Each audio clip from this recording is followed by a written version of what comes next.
అమ్మ కొట్టిందా? అమ్మ తల్లిదా, నాన్న తన్నాడా, అక్క తిన్నాడా, చెల్లి తిన్నాడు కాదు. అర్థమైందా? తోటకి వెళ్ళావా?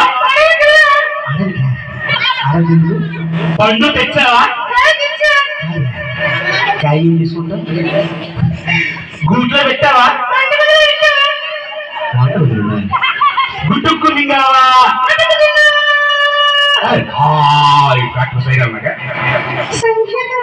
సంగీతమా? మీకు అంత బాగా వచ్చా సంగీతం? చాలా బాగా వచ్చా. మరి పాటలు పాడతావా? అబ్బు